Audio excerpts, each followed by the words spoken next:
Hey folks, it's Lindsey Huddleston with SPS back in the building over at Flat Rock High School, home of the Rams. I'm sitting here with head coach Rick Smith. It's been a pleasure. Thank you for allowing me to come into the gym. It's been a good feeling. But talk about Flat Rock, the team, the community, and all the great things happening down here. I'm just going to move this up for you. All right, thank you. Yeah, well, I'm in my 8th year here at Flat Rock, and I tell you, it's I didn't know what to expect when I got hired in, and I tell you, it's been nothing but unbelievable. I've had great administrators, great parents, great kids that have been talented, hardworking, not only in the on the basketball floor and during the games, but in the hallway and in the classroom. Well, your starting five got a 4.0, right? Well, they're pretty close to it. I'm sure. I remind them I'm not sure where that decimal point is at times. But, right. But no, seriously, the group behind us they're doing such a great job in the classroom, and it makes practice so much better. I know, especially with this Team 94, we're struggling a little bit right now, but man, we had a gauntlet of a schedule and some injuries, and we're starting to get a little bit healthy. But no, going back to your question is, super happy with the people that I work with, my assistant coaches, Matt Godfrey, Rich Lannon, Steve Kameen, Seth Kameen, just super people, which makes my job a lot easier. That's a good thing. When we met, we were over at the North Farmington Holiday Extravaganza. You got to win, So winning is in the program, and I was made aware, man, you guys' history, you guys pretty much, with all due respect, own this league right now. Well, we've been pretty fortunate. I think that's 5 out of the last 6 years, 3 in a row, which is a school record. And, the 8 years I've been here, and we also threw in a district championship and a regional final in there.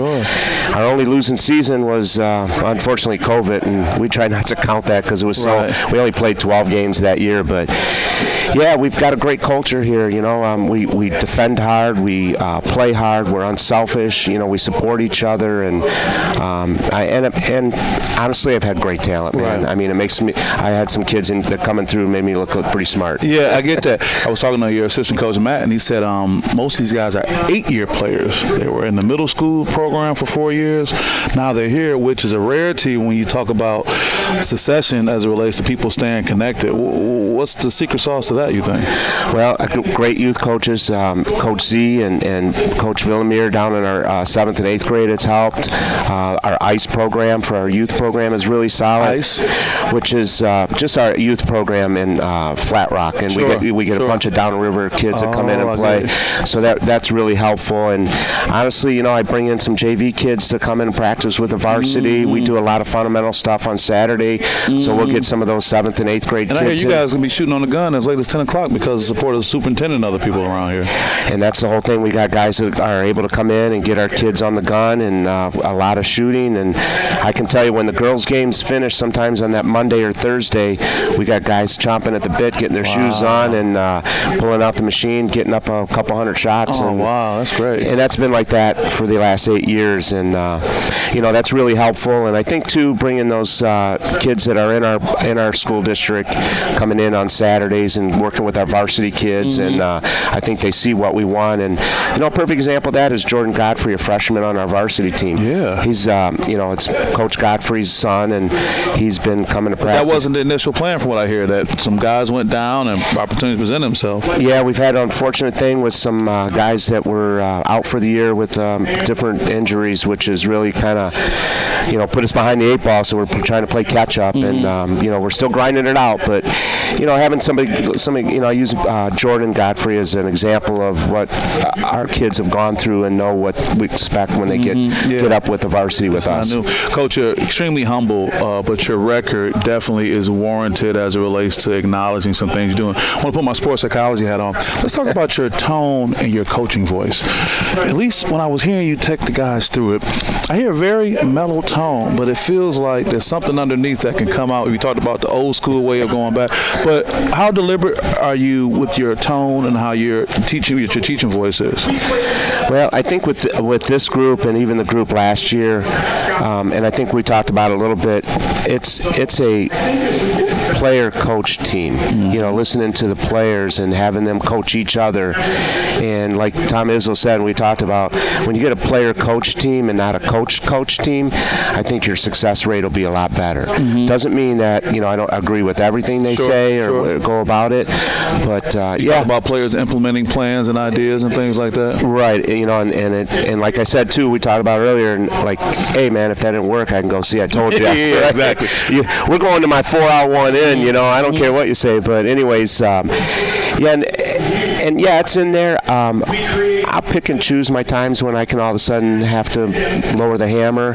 Not too many times, because our kids work so hard, and their expectations out of themselves and out of their teammates makes my job a lot easier. They're bought in with that. Yeah, and I think and I have to make tribute to my first team that was here, the Chad Tamsons and Justin Hendersons.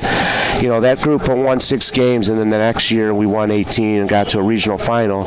You know, that team I had to really be on all the time and constantly coach them really hard. And they bought into it. Sure. And then they had success, and they saw that, and that changed the culture of our program. I think that first team I had, Team 88. And I love how you count the numbers. 88. Now we're at 94, right? Yeah, we're at 94 now, and I think I'm right. I was maybe that was Team 87. Anyways, so won't nobody get mad if you go 88 or 87. That's all right. Yeah, well, I'm kind of old, so usually it's kind of hard for me to remember some of those numbers. My math wasn't so good. That's okay. That's okay. Coach, it's not a segue with you making a comment about being old, but I do want to say you talked about a very successful career in the healthcare industry, retiring, and what's keeping you engaged? What's keeping you in it right now?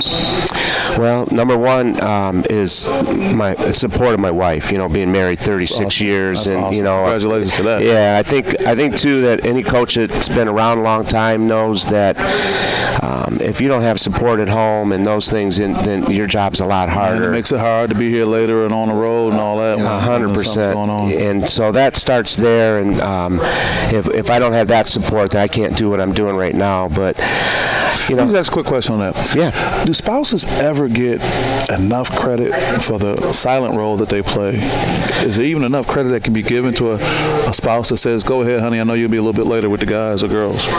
Yeah, you know, I think there is when they get to the pearly gates. I think God has a place for them, man. Special place for them. Yeah, so I think Coaches wise, right? Yeah, I think there's one in there. They're going to go, you know, maybe if you didn't do something right there, you get a pass with that. Yeah, you know, yeah, so I truly believe that that's a place in heaven for them. But you know, if I don't have that support, then I can't do what I do here. Yeah, I'm retired. I have a little more time. I'm a little more. Well, no, let's stay with that. You can do it, but you can't be all in doing it. No, not at all, because you know, it's just other things that would happen. And right now, in our little corner of the world, things are, and the way we go about our lives gives me the opportunity to coach. And she knows how important to the relationships that, as you get older, seem to be more important than wins and losses at times. Yeah. And that you enjoy seeing another coach or seeing a former player come back, or you know, maybe you know, my family comes to the games and those things. So those things, as the older I get, are more getting more important. I like that. I want to go back to something you said earlier. We talked about a little bit more on the court, the academic status of your kids, close to 4.0 students, and I pose a question: what is the byproduct, you think, of very intellectually, academically smart athletes?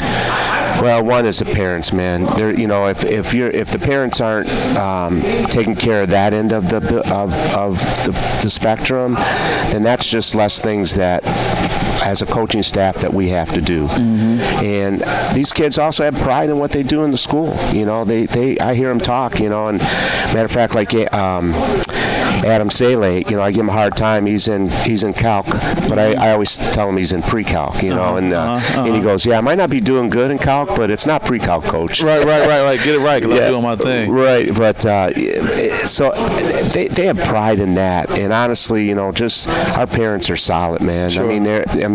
Sure, they're going to disagree with me, you know. You're a coach, they got to. 100%, yeah. You know, I get, you know, playing time, or, you know, why aren't you running a zone, all that. That's part part of the process. But wait a minute, hold on for a second, Coach. For the record, I'm in practice and I see 2 players who are out injured. I see your guys. I see the trainer maybe. I don't see any other parents. I don't see anyone watching all this stuff going on. So for them to be calling plays from the side is kind of like where they're getting that from. I'll take the hit on that. You don't have to take the hit on that. Well, thanks. All right, remember that. But yeah, duly noted. But no, they're supportive. I mean, it's just like anything else. The parents are, and I'm not ragging them at all. No. They're really supportive, and they've raised their kids the right way to make my job. And sure. Coach Godfrey's and our program has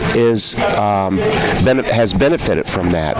There's absolutely no question that we've really benefited. Listen, when these kids get to the door, there's not a whole other set of issues you have to put attention and energy on compared to pretty much focusing on the sport. Yeah, unless they're having girlfriend issues that I don't know of, right? But, right. But for the most part, no, nothing where like, hey, did you hit study hall, or hey, if you're missing these classes, now we're pretty strict in those things. And if I get that email from the AD or a phone call, and I got to sit a kid, but see, I don't have those issues. Yeah. So we talked about Izzo. I'll talk about his favorite nemesis, Coach Krzyzewski, formerly of Duke. Mm-hmm. Supposing the comment was they were talking about what the curfew was for Duke players during that time, and people were guessing. He said, "There's no curfew. My guys know what they need to do." So it makes me think about when you talk about high academic student athletes, they bring so much more maturity to the game that it kind of cuts out a lot of the random things that impact winning in the winning culture. So I just try to push that because I think kids may think that, hey man, we want you to do what academically is. We're saying it to be saying it, but there's so many other things that go along with that's just a byproduct. So I definitely want to better touch on that.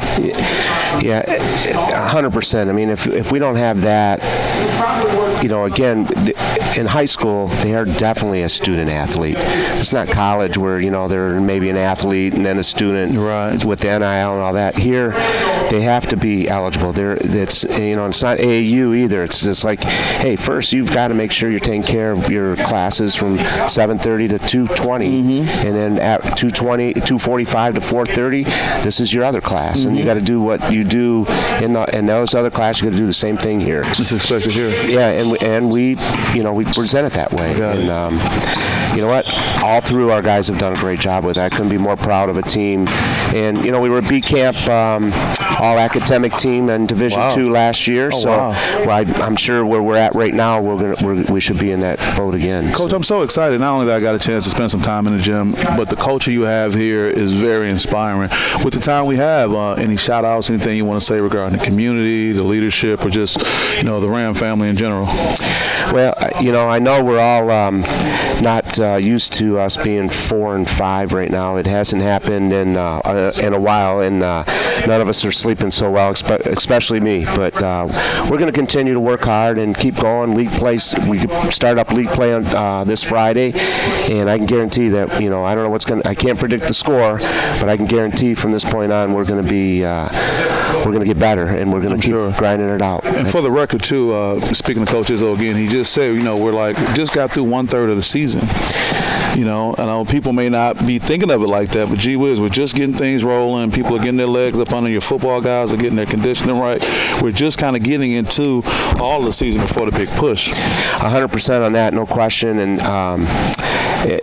And we went through a gauntlet of a schedule through, playing River Rouge, going down to Northview, Ohio, and playing Tecumseh. And so we've played in some really talented teams. And again, we've done this in the past to set us up for league play. And hopefully it all pays off as we try to go for a 4th league championship, a 4th straight. And 6 out of 7 years would be great. It'd be great too. And I also tell our guys, we're still trying to set a standard that when we're not around, our time is gone, and it's somebody else's time to come in here and coach and play at Flat Rock, that we've set a standard that hopefully they can live up to. Yeah, the legacy will be there. Yeah. Well, Coach, again, I genuinely appreciate it. I want to wish you the best of luck with everything, and I'll be keeping an eye on that record so we can come back and celebrate some things with you too. I appreciate it, and Lindsey, I appreciate you coming down to Flat Rock, and I hope you learned a little bit about Flat Rock, and safe travels. And I know you said you were going to your mom's tonight. Yeah, I stopped by mom's. Mom, I hope you give me a home cooked meal tonight. Coach said that'd be a good thing to have, so I'm gonna put that out there. All right, I'm gonna get the address and I'll be over too. That's good. Good time with Coach Smith over here at Flat Rock. Hey, with that being said, guys, Lindsey also with SPS. See you next time. Appreciate it. Gotta go up. It's hustle, yeah.